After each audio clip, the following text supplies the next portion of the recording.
Fala rapaziada, tudo bom? Aula anterior nós falamos sobre a globalização também.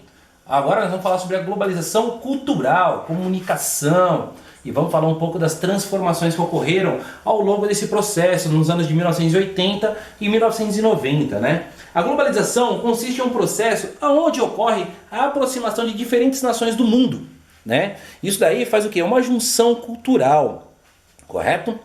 Essa aproximação pode ser relacionada a um contexto cultural, econômico, político e ou social, né? Um dos objetivos da globalização é de estabelecer uma integração internacional entre os mercados de diferentes países, né? A gente vê muito falar na televisão, né? O Brasil está fazendo uma parceria com a China, está fazendo uma parceria com os Estados Unidos, está fazendo uma parceria com o Japão. Isso chama-se globalização. Muitas das vezes a gente tem um intercâmbio cultural, né? Muitos de vocês têm uma vontade de fazer um intercâmbio cultural nos Estados Unidos, no Canadá, na Austrália, e por aí vai. Isso daí chama-se globalização cultural, para vocês que vão fazer futuramente um intercâmbio.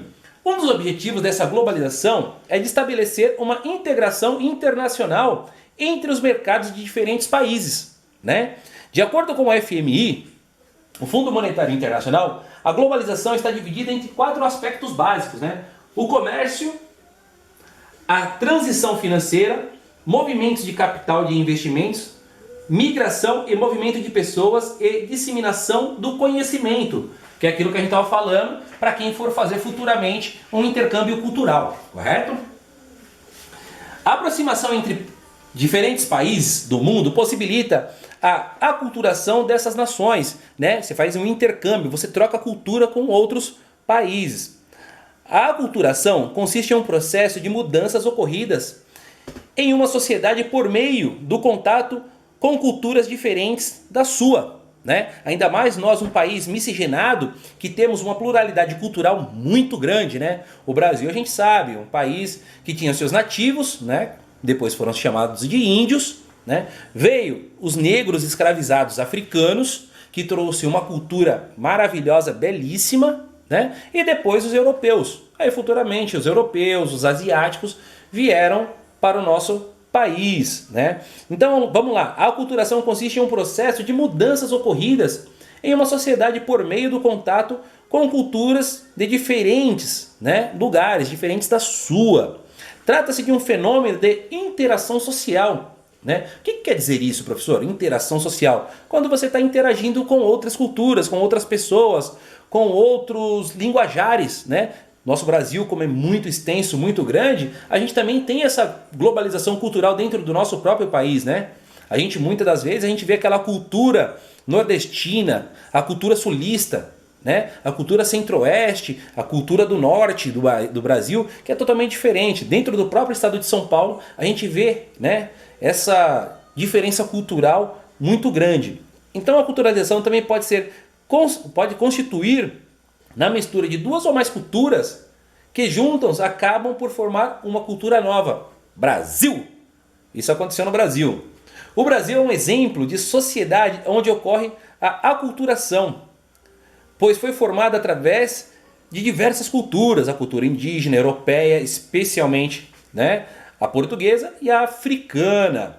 A união de diferentes nações com o intuito de estabelecer uma relação econômica estabelecida entre si deu origem à criação de blocos econômicos, né? Um bloco econômico é um conjunto de países que, com afinidades culturais e comerciais geograficamente próximos, que buscam estabelecer a comercialização entre si.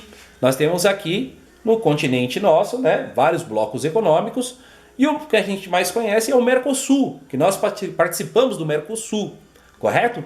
Agora vamos falar um pouquinho das transformações, né? O que são essas transformações, professor? Transformações foram ocorridas na década de 1980 e na década de 1990, né? De maneira geral, a origem das transformações que ocorreram nessas décadas, né, foram mais fortes.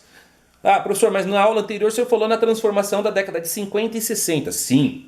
Na década de 50 e 60 houve uma revolução tecnológica, né? A expansão do universo urbano industrial.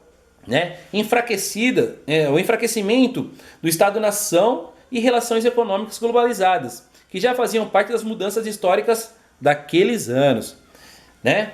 Nesse novo quadro histórico, as sociedades tornam-se mais complexas, né, contraditórias e principalmente diferentes, fazendo crer, né, que se inicia um novo período histórico. Né? Então, da década de 80 e 90, começa a tomar um novo corpo o sistema de globalização. Para alguns, trata-se de um estágio mais avançado do capitalismo. Né? Muitos falam em sociedade pós-industrial. Outros podem pensar de formas diferentes. Né? Então, outros podem considerar esse período como um momento histórico totalmente diferente, né, à pós-modernidade. Em contrapartida, alguns dizem tratar-se de alta modernidade, né, porque a tecnologia, cada dia que passa, ela toma um corpo mais forte, né? E nós estamos inseridos nesse sistema tecnológico. Tanto que a gente pode ver tudo que está acontecendo no mundo hoje em dia, as aulas estão sendo gravadas pelos professores, né? Já é algo tecnológico muito importante para nós. Apesar das intensas polêmicas, parece existir uma contrapartida entre diversas posições, né? As rápidas, inquestionáveis e evidentes transformações e rupturas históricas. Inicialmente, né, iniciadas na década de 50 e 60, consolidaram-se agora na década de 80 e 90, né, após a crise da década de 70, que na década de 70 houve uma crise mundial, correto? Então essa crise mundial a gente vai falar em outro tema, né, vai ser em outro vídeo, a gente vai dar uma pautada um pouco mais nessa década de 70. Tá certo? Rapaziada, um abraço, até o próximo vídeo, hein?